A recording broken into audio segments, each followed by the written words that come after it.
Alright, well hello, I'm Chris, and this is my 70 through 72 Chevelle dash video. We're going to remove the dash pad the correct way and the dash the correct way.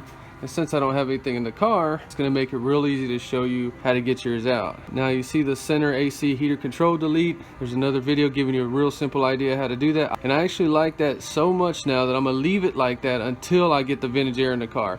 But in this video, we're going to do the two side vents the same way. You need to have the radio off. Don't be talking to nobody. Don't be drinking no beer, because you're going to have to listen to the sound of these little clips falling off the back when they pop off. The 3 or 4 years that I parted cars out, I only collected about 9 of these clips. Just enough to put this one on my car the right way. So the only thing holding the dash on this side that you have to worry about are these clips. There's 2 long ones on the end, and I believe there's 4 in the center. These will fall out and get stuck in your dash. That's why you got to be real quiet and listen for these falling and try to pick them up. Yeah, and you can buy these if you don't have them, but that's what's holding the dash down right here. So don't worry about anything on this side. Okay, these 6 screws, here you get them out, sometimes they're wedged up in there.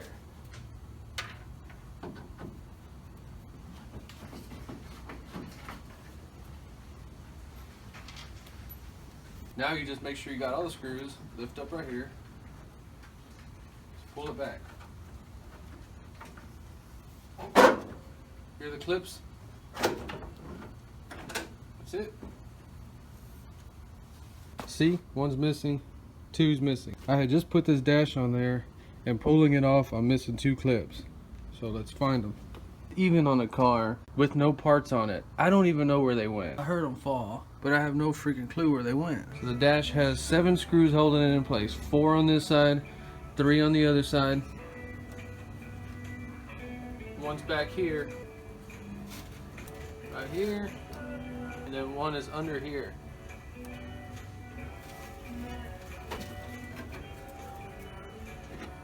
You're gonna loosen this one, but leave this one in. You're gonna take this one out last. Okay, and the dash is sitting on these 2 little corners, so it's not gonna fall down, but that's why you leave this one in so it doesn't come forward. So this side has 3 on it. Right there, just like the other side. So this is the hidden one. You have to drop the column down to get to that one. You want to drop the column out anyway if you're going to try to take this dash out. You can just drop it and you can put the dash in or out if you have to, but it's better to take it out.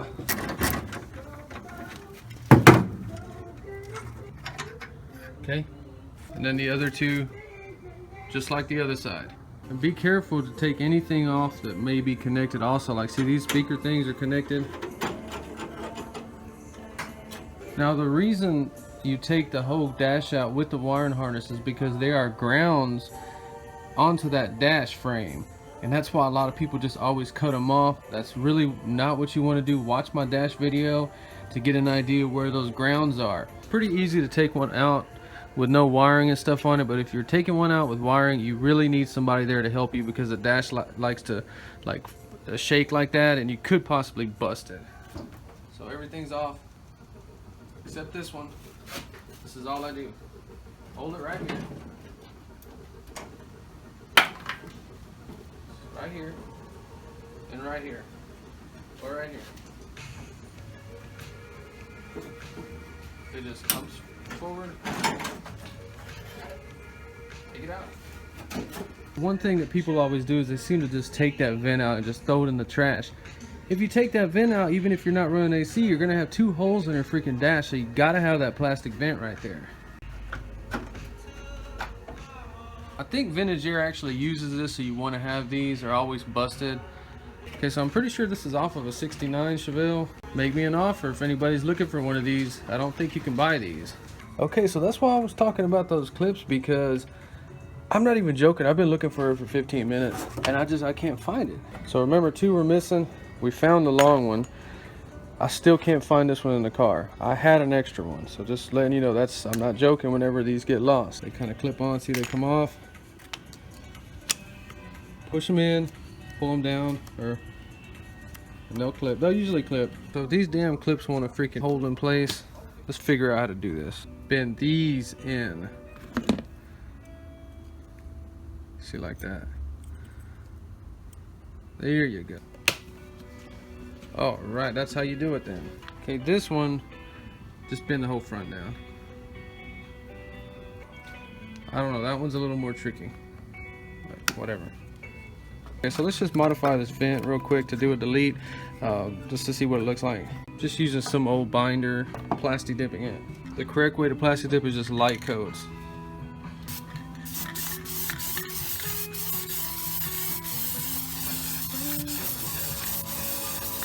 And this stuff will get you freaking hot. You need to be careful.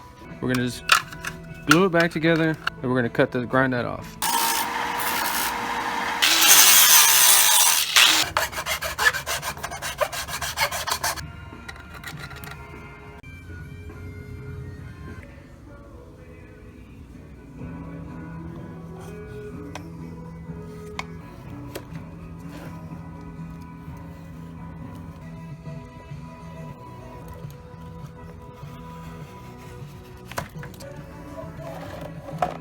All right, just spray glue.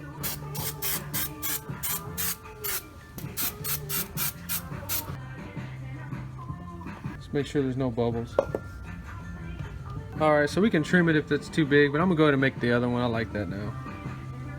All right, so it took about 15 minutes to make both of them. All I used was a binder. See how it has a grain to it? So I'm gonna save this for future projects, and I may actually go ahead and pull the plastic dip off of this and re-plastic dip it and give me a piece for my AC heater control. Okay, so we're gonna put these in the dash and on the car, but let's go over the speakers. So the next thing to pay attention to are the speaker brackets. These came off a 72 Monte Carlo, and that's a stereo dash with stereo speaker. Now you have to pay attention to that, because if you have a monorail dash, see how this would go right there? Just one speaker in the middle. Don't freak out. That dash is fine. They do sell a speaker that has two small ones in here, a left and a right, so it's not the end of the world if you see that in your car. Now these are the ones that are going to give you some trouble, so let's take a look at the original and see what's going on here. Okay, so for these factory stereo brackets, they actually had a left speaker and a right speaker. They had these things riveted in different places, and they won't fit in each other's bracket. So let's just go over how this would be from the factory. See the two right there? Just screws to that. Okay, so see the factory stereo speakers, how the magnets are different angles, so they won't even interchange with each other. Problem is that you're not going to be able to get these speakers. The problem you're going to have is when you go put your stereo speakers in, and you're going to go, you're not going to know what to do here. That's why I'm showing you the factory speakers, the way that they were mounted with these tabs. Now I tried taking the tabs off of these and modifying them, but that didn't work so well. So let's look at what I ended up having to do. Okay, so we're on the passenger side stereo bracket.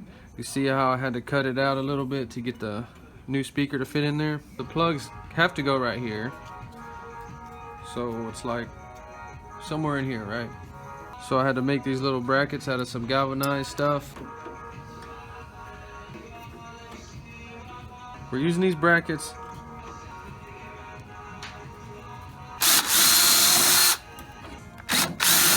so I'm just putting these self-tapping sheet metal screws because they have a rubber thing and they get squishy.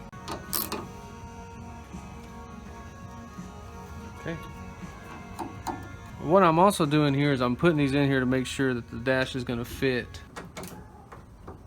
So right here, this is very important when you're pulling one of these dashes out. These things like to fall out. It's going to cost you $30 if you don't have this. Just showing you that, it'll fall out. Okay, so one of the most important parts about this dash before it goes back in is that all your grounds from your headlights, your windshield wipers, your dash are going to ground right here.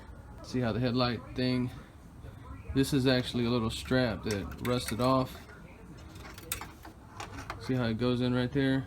You can buy these. I think they're like 30 bucks or something. This is very, very crucial if you want your stuff on your car to work. Watch my dash video. I go over all this stuff in depth. So if that's grounded right there, then that means this needs to be clean too, because this is going to ground it to the rest of the body of the car. So this has to be perfectly clean, and this needs to be cleaned off. Anything that you're going to ground, clean it off. And if you're wiring stuff like radios and crap in there, that's the whole point of this bar right here. Drill and ground to it. That needs to be clean too for a ground. Clean for a ground. Those don't matter.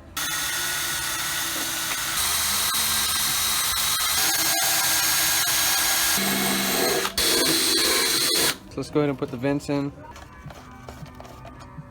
Converting them over like I did, don't tighten them all the way down, you'll bust them. They just need to be snug. Okay, so this one doesn't want to fit in there. We're just gonna have to trim it closer.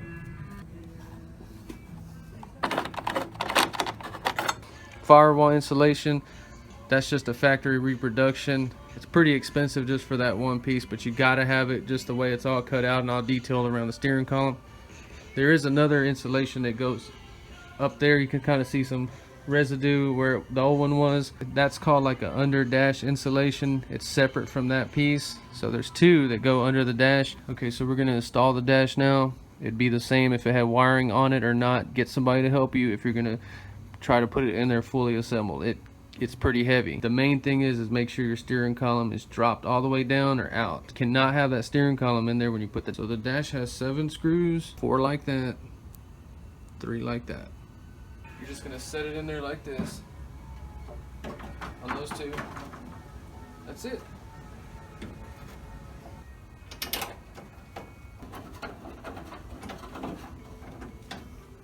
So after you get those 2 done, you want to get these 2 bottom ones done down there. Do those 2, do the 2 at the bottom next, because the dash may need to be slid over one way or the other. Don't tighten any of them down until they're all in there. Okay, so when you do this one, we're going to tighten this one last. Don't tighten it super tight because you could possibly break something. So, alright, then of course we got these 2. Alright, before you tighten it all up, pick it up right here. Pick it up and tighten it down.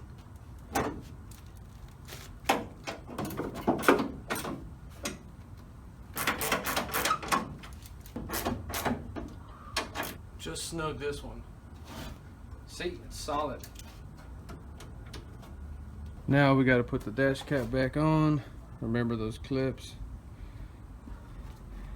So now you got to turn the radio off. No noise when you put this dash on, and listen for any of those clips falling. So let's see if they fall off. They usually do. So those clips, there's places right here on the dash. The clips are going to slide under. So you can actually look in there.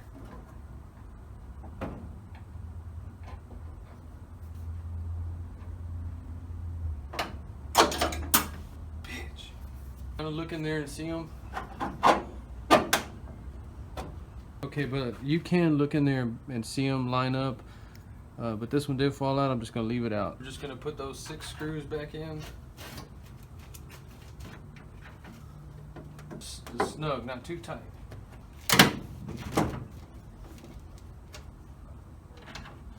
You got to use these narrow-headed screws for the dash cap.